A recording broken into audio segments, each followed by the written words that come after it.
Hello guys, তো এই যে সকাল সকাল আবিরে আবার মুখ ভরে গেছে আমার আর মায়ের। তো 2 নম্বর দিন আজকে হোলির।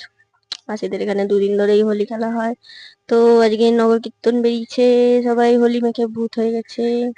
বাড়ি থেকে সবাই গিয়ে কীর্তনিয়াদের বরণ করছে।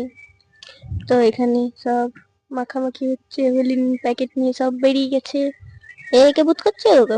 আর আজকে হচ্ছে পেন খেলার দিন, ভূত করার দিন অবশ্য যাকে বলে।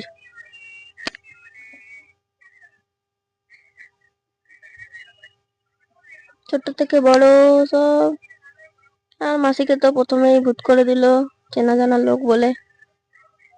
যে মাসির অবস্থা ভুতুড়ে, একদম পেতনি। আমাদের অবস্থা তাও একটু ভালো আছে, কারণ আমাদেরকে এখানে বেশি কেউ চেনে না। এটাই আমাদের সুবিধা। তো তাও মাকে অনেকেই লাগিয়েছে, আরো একটু একটু লাগিয়েছে অবশ্য।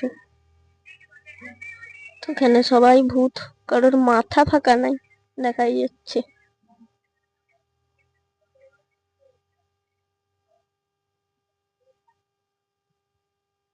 তাই যে নরকীর্তন ওইদিকে চলে গেল শ্মশানের দিকে, তাই আমরাও এখন বাড়ি যাবো মাঠে। তো ফাইনালি আমরা বাড়ি চলে এসেছি। বাড়ি চলে এসে তাড়াতাড়ি করে জামা কাপড় চেঞ্জ করে নিয়েছি, কারণ পেন রং মাখাবে বলেছে দাদারা।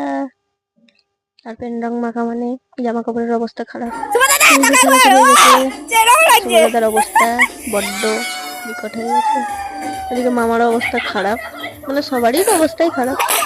আর এদিকে ছোট দাদা দৌড়ালো, যেটিকে জল ঢালিয়ে জল ঢেলেও দিল, ধরতে পেরে গেছে, দৌড়াতে পারেনি। ওটা হালকা ঢুকবে মনে হয়। তো মায়ের অবস্থা বিকট।